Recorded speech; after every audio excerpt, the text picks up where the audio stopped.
Hello and welcome to the Today's Homeowner Weekly Podcast. We're here to help you with the challenges we all face as homeowners. I'm Danny Lifford. And I'm Joe Truini. And each week, Danny and I are here on the podcast to answer any and all home improvement questions. And we want to hear from you. Send us your questions or comments at todayshomeowner.com/podcast. Okay, Danny, let's get started.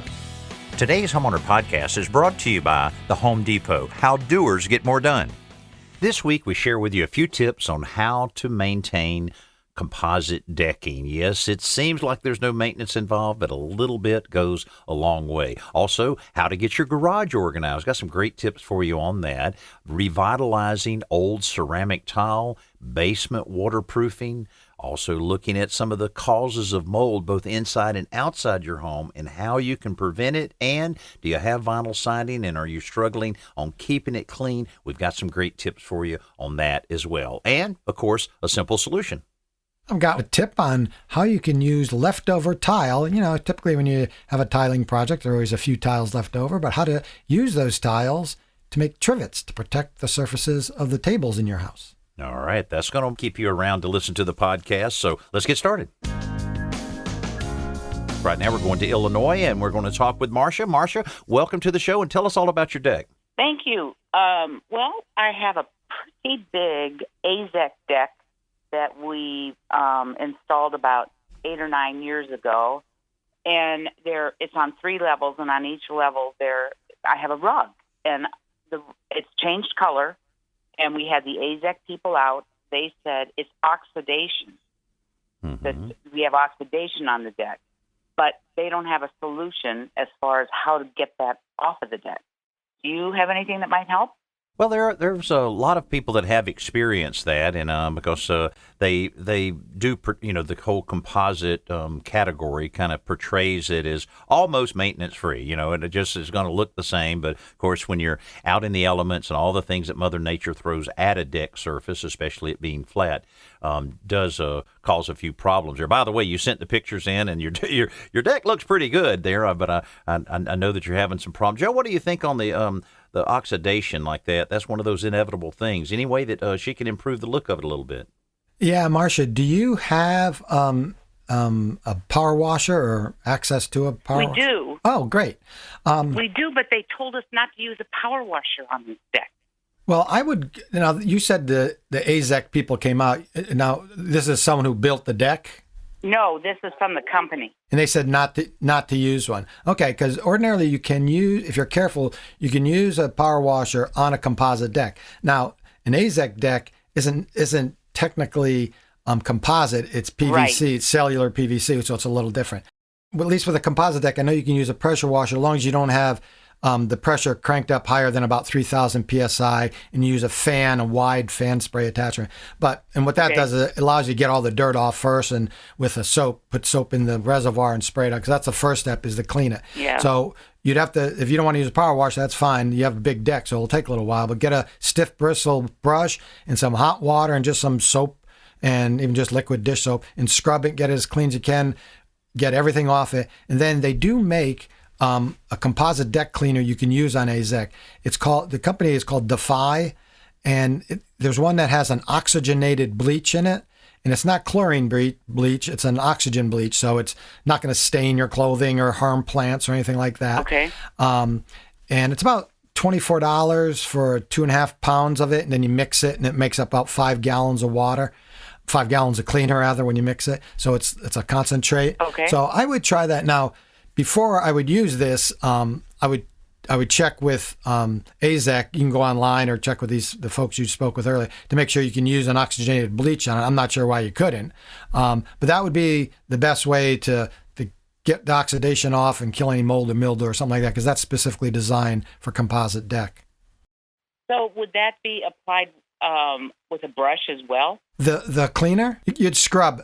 No, the Defy. The cleaner I get, I would either have to do a pressure washer or use a stiff bristle brush. Right. But once it's clean and you use the Defy after it's clean, right? Right. You could scrub it on. The Defy you would just scrub on. Okay. And then rinse it off. Okay.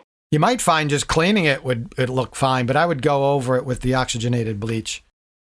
Okay, we will check with that. And where do you have a source for that? Is that a Home Depot product or? Yeah, I think they do carry. I don't know if they carry. Okay. Defy makes several products, and they make a couple of different composite deck cleaners. I always recommend the one with oxygenated bleach. And if they don't have it, Okay. but they carry Defy products, they can order it for you. Okay, and that's DEFY. Correct. Okay, we're certainly going to give that a try. All right, Marshall, let us know how it works out. Best of luck on it. Yeah, let us know how it is. Okay, have a great summer. Okay, thank you. Thank you. Right now, let's head to Alabama, for Reed is on the line to ask us a question about some tiles. Reed, welcome to the show. Hey, Danny, thanks for having me, and I love the show. Good. I appreciate that, and hopefully we can solve any question that you have there. Tell us about this tile floor and what's going on. I did see some pictures. Yeah, so I have some old ceramic tile. I think it's ceramic on my front porch. That's kind of faded in color. I'm kind of looking to give it that wet look to bring the color back to life. I was wondering if you have any ideas on how to get it back. Oh, we've got the expert on here. Joe Truini has written a fantastic ceramic tile book. And Joe, I know, when that finish kind of loses a little bit of its shine, it can look very dull and maybe harder to keep clean. What would you recommend to Reed here as far as being able to the wet look? And of course, there's a lot of sealers that are available out there, but you have to be careful on which one and how you use them. Okay, Reed, the first question is, I did see those photographs, and thanks for sending them. Are you sure that's a ceramic tile floor? It almost looks like linoleum or something. I don't even see grout joints between the tiles. It's there may not be any grout joints, but it's definitely tile. It's not. Okay, all right, good. Well, that makes it easier because they're pretty durable, and you can really scrub them if you need to. Well, there are lots of different tile. You can certainly buy a tile cleaner, concentrate and mix it. If you want to try a homemade one to clean it, you can just mix and get a bucket of hot water, put in some lemon juice, some ammonia, and then just scrub it with a stiff bristle brush. But you may eventually, you want to just skip to this, you may eventually have to rent a floor polisher that you can use on tile, and that. In very short order, you'd get it as clean as you could possibly get it. You tell the rental dealer what you're using it for, and he'd recommend the correct abrasive or the correct pad and the polishing compound or abrasive that you might need. Since this is a glazed tile, you can be a little more aggressive, right, than you could be with vinyl or with wood, certainly, because you're not going to really damage it. You have to go out of your way to damage it. So I would try just cleaning it with either a commercially made tile cleaner or homemade cleaner, and then if necessary, then you can always get a polisher. Okay, good deal. Thank you. All right, and try that out. And if it does work, let us know. We always like to know what's working as we suggest ideas, so we can share those ideas with other listeners. Yeah, I will. I'll give that a shot. All right, Reed, thanks so much for being a part of the show, and hope you have a great weekend. All right, thanks, y'all too. Okay, all right, our pleasure. You don't have to see tile floors without grout joints, but I guess that's one way to avoid dirty grout joints. Just don't put them in. Yeah, just put them in to get together like that. I've seen that a little bit here and there, but have you? Okay. Yeah, but not very often. A lot of times it has just real small ones. 1/16 of an inch, and it just kind of blends in with everything. DIY means sawdust, work gloves, and the right tools. But at the Home Depot, the right tools means more than hammers and saws. It means a mobile app with built-in image search. That's a tool. Access an entire rental department with a swipe. That's another tool. For any project, start to finish, this isn't just DIY. This is doing like never before. This is the Home Depot, how doers get more done. Download our mobile app to get started. Right now, we want to go right to Louisiana. Barbara's on the line. Barbara, welcome to the show. Well, thank you, Danny. It's delightful to talk to you. Well, I appreciate that. I hope we can solve this problem here. I hear a little frustration in this in the notes I have here about your call. So go through it. Tell us all about the problems you're having. Well, I have a house that was built 3.5 years ago, and it really is a remodel. I had an older little bitty house that I added a significant addition to, and I've only just noticed some mold, maybe a half an inch or so beyond the air conditioning duct vent. And I went around, and I actually have it showing up on 4 of the vents. And I've had the AC guy come in, and his theory is that there's insulation around the boots that go from the ducts to that vent, and blown-in insulation, not the insulation that came from the manufacturer of the boot. And that is something to do with dew point and humidity, whatever. So he's pushed that insulation away, and the idea is I won't get condensation anymore on the boots to drip down and contaminate the sheetrock. I really don't know if that's an answer, because I think of a glass of ice water and it's 80 degrees, and another glass and it's 95 degrees. And the hotter the attic gets, to me, you would get more condensation, but that's what he wants. He says the white metal roof is reflecting too much heat off, and it's not hot enough in my attic. So his other thing, besides moving the insulation, is to cover up the 3 gable vents I have and the perforated soffit.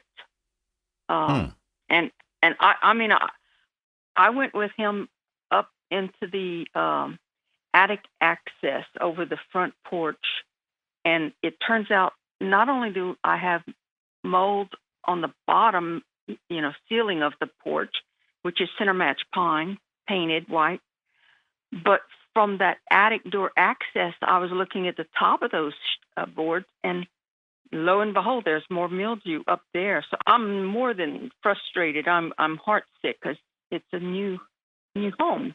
Well, I think, hate to say anything negative about anybody, but I do think maybe he stayed in the attic a little too long, because the heat may have gotten to his common sense, because I'll tell you what he's saying is not true. And let me explain why. You're exactly right on your analogy of the condensation and on a glass, and the same thing with the boot or the outlet for the air conditioning, where it seeps down through through your ceiling. Because if it's not insulated properly, then you have the influence of the heat in the attic and the cold air blowing through it. So the insulation does not need to be pulled away. It needs to be packed against it even more. Better would be duct insulation that's a thin insulation with a foil backing that would go around that, and even caulking right where it goes through the ceiling. That will prevent that condensation from happening. Believe me, I've done that 100 times, and that's the only way to correct that. But now, one of the big other problems that's happening is you have too much moisture in your attic, and your attic is not ventilated properly. Now, the last thing you want to do is to remove any type of soffit vents or close off any gables, because then you're trapping the moisture, and the problem will get 10 times worse than it is now. So ventilation is needed, pulling insulation away from the soffit vents to make sure they're not blocked, and then to add a power roof ventilator, thermostatically controlled, to really kick that in a little bit, to really pull that air, that nice fresh air down below, and exhaust that hot moist air, probably will solve the problem. So the gentleman's just not understanding the right way of conceiving that, because moisture is what's causing the condensation along with the heat, and moisture is what is causing the mold and mildew problem. You got to get that moisture out of the attic, and the problem will go away. An electrical vent system. Yeah, it's just a standard an attic exhaust fan, and it just has a thermostat that kicks it on when it gets up to a certain temperature.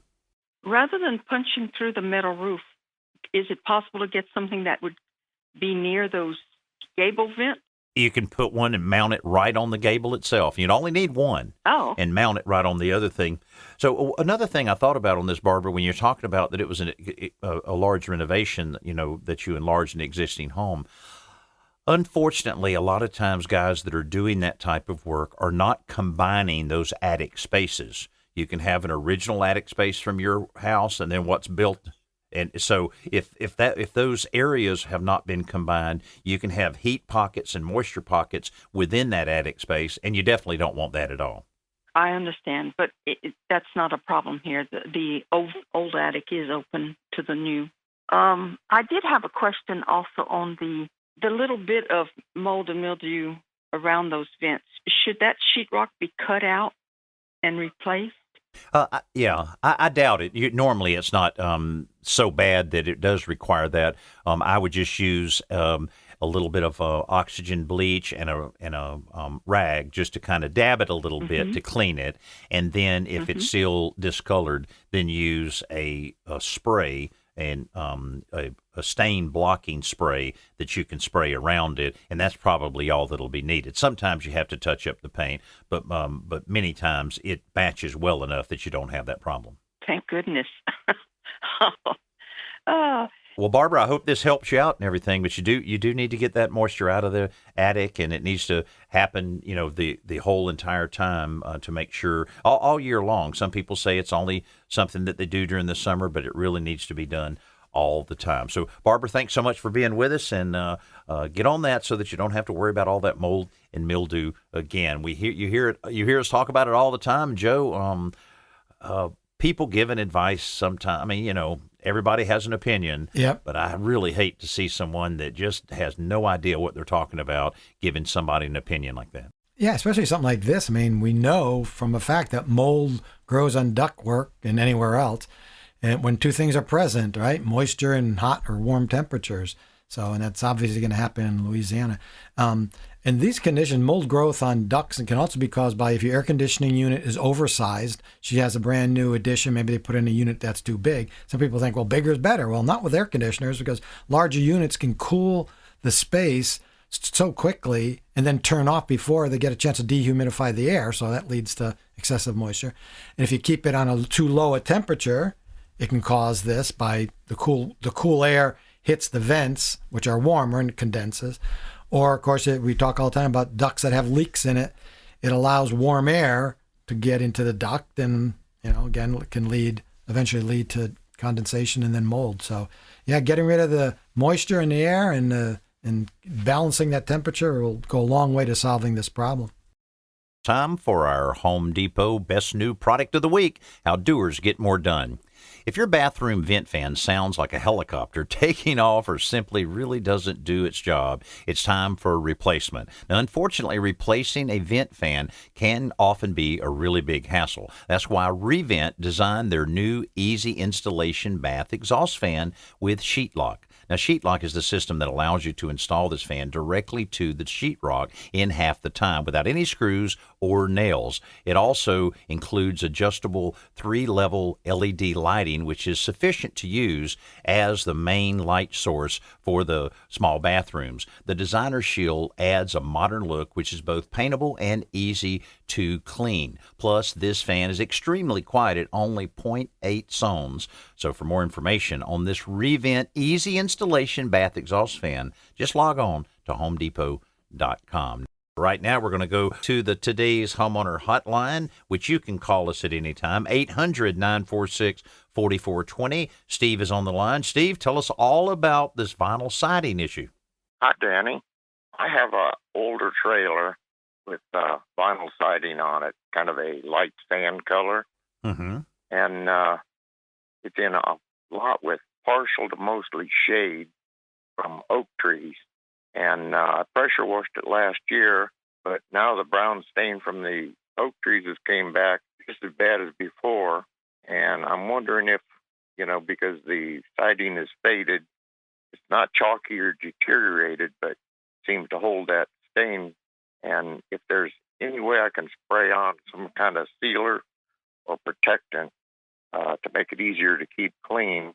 I really don't want to paint because the pressure washer may take it off.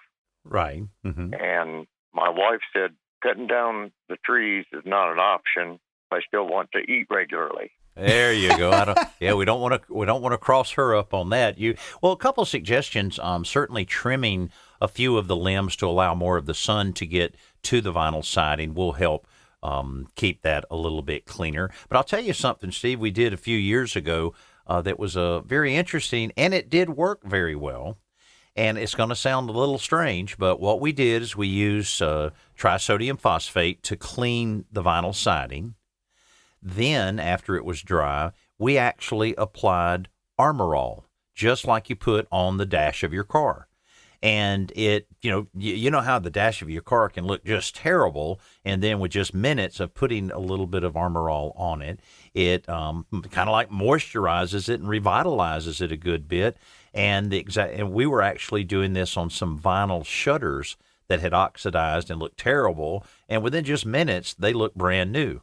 Now, the protective aspect of that, I would guess, in the same way that it protects your dashboard, it would afford some of that. A little bit of labor intensive to install it, but one bottle of that goes a long way, and that's one suggestion. Joe, do you have another suggestion for Steve on his vinyl siding?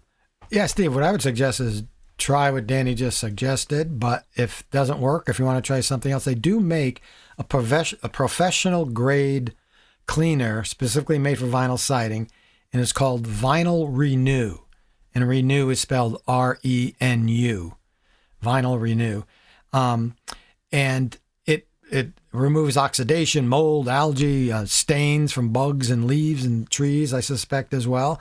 I've used it just once or twice and it's been a while, but it works when nothing else will work. It's pretty affordable. I think it's like 25 cents per square foot to clean a surface, so that's pretty affordable. And it's supposed to last 8 to 10 years, which I'm a little skeptical of that, but that's what they say, 8 to 10 years. Now that's all great news, right? It's a 2-part kit. Comes with a cleaner. They clean the surface, then has a restorer, which will seal the surface a little bit. That's all good news. Steve, the bad news is it's $120. But if you can get 8 or 10 years out of it, then it's probably worth it. So I would at least check that out. It's called Vinyl. Again, it's called Vinyl Renew Professional Grade Cleaner, and it's made just for this, just for the problem you have. Right. Is that applied by hand or? I think if I remember correctly, you brush it. Let me see. The restorer you can either spray it on or you can use a brush. The cleaner, I think you just scrub on. Again, it has the 2 parts, has the cleaner, and these are concentrates. The cleaner you can scrub on, then rinse it off, and then you can use either an airless sprayer or a brush. I suppose you could probably roll it on. I'm not sure why. If you could brush it, you could probably roll it. Mm-hmm. But you'd have to read the direction. If you went online and looked up this product, I'm sure they have all the specs regarding how to properly use it and apply it to the siding. Okay. Well, see, I'm an old guy. I'm almost 75, and my wife really doesn't want me on a ladder, but... Yeah, I saw the photographs. Yeah, you might not need to get on the ladder. I think Dennis, our engineer, might have a suggestion. Yeah, I'm just looking at the website for Vinyl Renew. Yeah. And apparently, if you go there, Steve, you can see that they'll send you a free sample. Okay. Great. So check that out. We'll all order a free sample and send it to Steve. Maybe he ends up with enough to do the whole house. That's right. Well, Steve, I would give that a try. And it's certainly, if it's something designed for that, you can try the Armor All, too. That's very inexpensive at the auto parts store. Yeah. And let us know if what works best for you, because I'm sure a lot of people are listening right now that have the exact same problem. Okay, I sure will. I just wanted to say one thing, though. Thank you for having a real home improvement show, not like some of the ones where, they have contractors come in and remodel the whole place. This is small stuff that we do all the time, I appreciate that, and that's exactly what we try to do. We want to keep it very realistic, very practical, and do the projects just like we would do in a normal real-life situation. Okay, well, thank you very much. I appreciate it. Well, our pleasure, Steve. Thanks so much, and best of luck on the siding there. And if we can help you again, just let us know, and have a great weekend. Okay. To show our appreciation, I think I'm going to volunteer to send Dennis up to Steve's house and help him clean that site. I think that would be good. Dennis is up. I'll do it. He sounds like a great guy. Yeah, I think so too. Well, it sounds great. Hey, we want to grab one of the emails here. You can send us one at todayshomeowner.com/ask. This one is from Will in Delaware. Our driveway has several long cracks in it. I've tried to fill it up, but nothing seems to last more than a few months before it cracks and peels out. How can I seal these so that I don't have to keep doing this same repair? Well, Will, the first thing you need to do to make sure you get a lasting repair in a concrete crack is clean out the crack to remove any broken concrete or debris. That stuff is going to keep any of the repair material from sticking to the walls of the crack. Yeah, the most important part, Danny, before you repair it is to clean out that crack of all the debris. And you could scrape it out with a putty knife or a slotted screwdriver, that works. And then get out your shop vacuum. That's the best way to get out all the little bits of dust and dirt and get it as clean as possible before you move on to the next step. And the repair caulk that I like is a Quickrete's Advanced Polymer Concrete Crack Sealant, because it's much more durable than traditional polyurethane or silicone sealants. That's because it does remain flexible once it dries, so it's a lot less likely to crack. Yeah, you want a sealant that is flexible, right? Because if it's really rigid, it's going to crack. So this will give a little bit. And this particular product, Danny, is also textured, so it has a little bit of grit in it, and so it blends in really well with the surrounding texture of the concrete. And it comes in a 10-ounce caulk tube, and so easy to use and to be able to repair those cracks for good. And you can find out about a whole line of Quickrete's advanced polymer sealants and adhesives by simply going to quickrete.com. That's products that we all have used many times. It works very, very well. All right, Danny, I had finished a tiling project not too long ago, and of course I had several tiles left over because you always buy a few extra in case something happens, you miscut one or break one or whatever.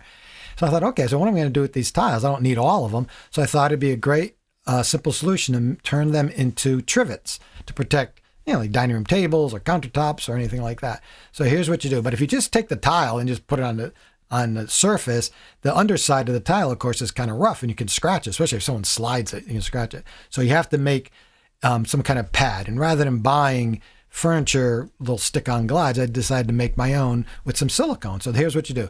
Start by spraying a light coating of cooking oil onto a piece of wax paper.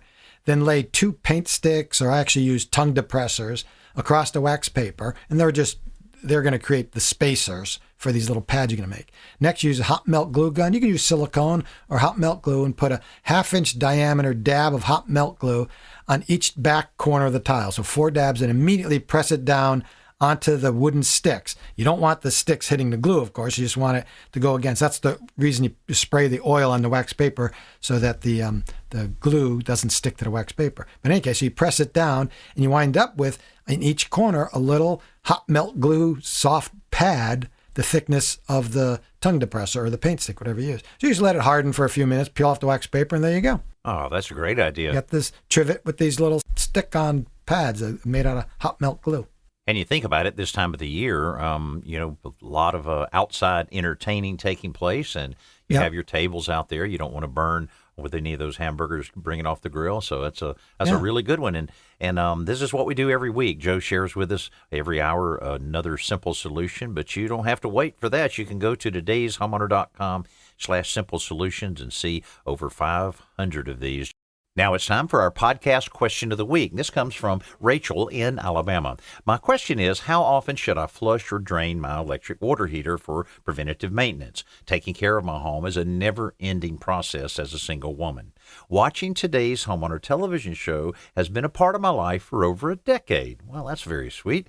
And I always learn something new. I've truly enjoyed the projects that you share each week. I've mastered a few things with your help and my power tools. Right now, I'm actually saving for a miter saw. Got to have goals, right? Many thanks for all that y'all do. Well, we appreciate that, Rachel. And that's great. Certainly your question about the water heater is one that it's a chore that a lot of people just don't tackle, but it is very important for a lot of reasons. First of all, the very first time you do it, you'll realize how beneficial it is, because there's some strange stuff that'll come out of that water heater when you drain it. And of course, it's like maintaining an air conditioning system, that if it's maintained on a regular basis, it'll work more efficiently and last a lot longer. And Joe, that goes for whether it's electric or gas, doesn't really matter. It can certainly benefit from this simple little chore. Yeah, and the reason you want to do it is mostly just to remove all the sediment or buildup that collects at the bottom of the tank. And most manufacturers recommend flushing out the water heater 6 to 12 months. If you have extremely hard water, you probably should do it more often, because, of course, you're collecting more hard water deposits in it. But I think 6 to 12 months. Danny, in your experience, is that often enough, you think? Yeah, I think if you can at least do it once a year, you're really doing it a lot more than most people do. And, right. And I'll tell you what, we have step-by-step instructions and videos at todayshomeowner.com right now. Just put in the search engine, draining your water heater, and you'll be guided right through the process, whether it's gas or electric. And I'd mentioned that if you have hard water, you should flush it more often. And I had written a little piece on hard water recently, and 85% of the country has hard water, which was surprising to me. I probably would have guessed less than 50, but 85%. Huh. And then I wanted to share a simple solution on how you can test a very rudimentary test for hard water. You take a clean 16-ounce water bottle, add about a half a cup of tap water right out of your sink, then add 10 drops of liquid dish soap. Tighten up the cap and shake it really well for a good 30 seconds, a full 30 seconds. If you notice a thick head of lather forming on the top of the water, then the water is probably not hard. However, if the water turns cloudy and you have very little lather, then it probably has elevated mineral levels, in which case you should have it professionally tested, and you probably will find you do have hard water. So that's just a quick little test. Oh, I got you. Yeah. Then you can explore some of the ways of correcting that in filters and so forth. Sure. That's good. Yep. That's great. Yeah, so water softener is usually the most common way of eliminating hard water. Yeah. So if you have a question for us that you'd like for us to answer here on the Today's Homeowner podcast, just reach out to us, todayshomeowner.com/podcast. And always thank you so much for taking the time to leave us those wonderful reviews that we read each and every week. We appreciate every one of them. And thanks so much for being with us here on this Today's Homeowner podcast. I'm Danny Lippert, along with my buddy Joe Truini. We'll see you soon.